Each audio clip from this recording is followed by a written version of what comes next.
It was a dark and stormy night, which is fairly common in Portland, Oregon. Or at least, it certainly was in the 80s. There were 3 young girls, around the ages of 7 to 10, who were enjoying the fun of having the house to themselves for an evening for a sleepover. Now, none of these girls believed ghosts, none of the spooky ookies. One of them, at least, was deeply religious, but that didn't stop her from thinking that most of this was bullkake. The 3 of them were sitting around, watching movies that were more funny than scary, things like Chucky, having a good laugh. They also decided to read some of those scary little stories and folklore tales. And that's when everything changed.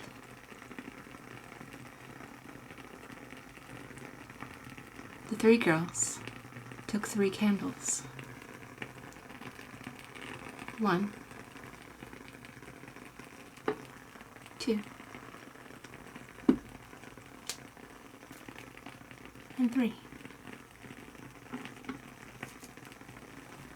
They took them up to the hostess's bedroom and stood in front of the mirror. It was a large mirror. You could see the entire room from it.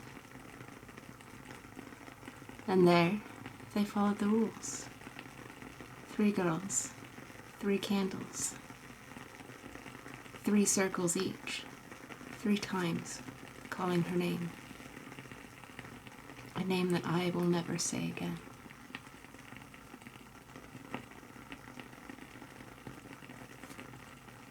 As they finished, they blew out their candles.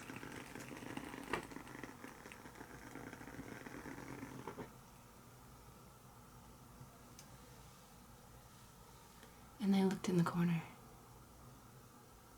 Not the corner they would have thought. Not the corner with the closet. Oh no, the one closest to the window. All 3 sets of eyes, snapping to the same spot in the mirror, where our 3 bodies turned as one. And those eyes snapped to that corner again. But this time, not in the mirror. What did they see? Not a female, not a woman, not a person at all. What they saw was far more monstrous. The girls screamed. 3 identical sets of screams, and fled the room. Running downstairs. Eventually they came back up. They managed to get brave, reach in, flip on the light switch, and go inside the room. There was nothing there, except a little something on the wall in the corner where they'd seen it. Darkness that had been deeper than the darkness of the room. How does it get darker than dark, blacker than black? What can do something like that? Who knows? They discussed it together, although they weren't willing to stay in the room. They did, in fact, go back downstairs for the rest of the night after closing the door. All 3 had seen something similar, but something different.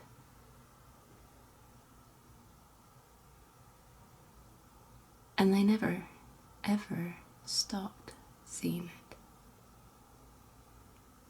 You see, the downside of summoning something when you don't know what you're doing is you also don't know how to get rid of it. At the age of 20, I, being one of those girls, checked in with the others. I'd started to question. I'm kind of crazy. Could it have just been a thing that maybe I made up? Maybe it's not real. Maybe it was a hallucination of the moment, fueled by our fear and our curiosity. I'd hoped, but that hope was dashed. because both of the others said that it continued to see them as well.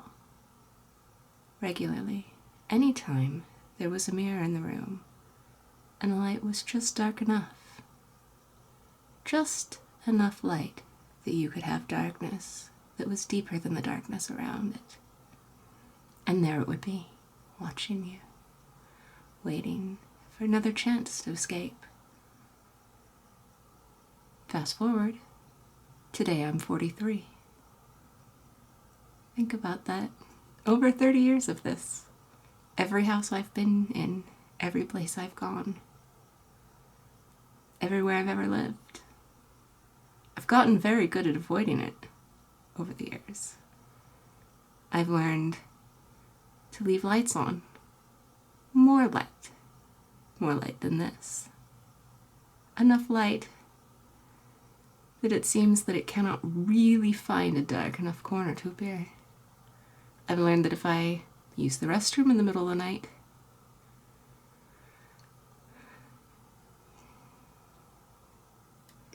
to keep my head down. I don't look in the mirror. I avoid it at all costs. Sometimes I can still feel it there.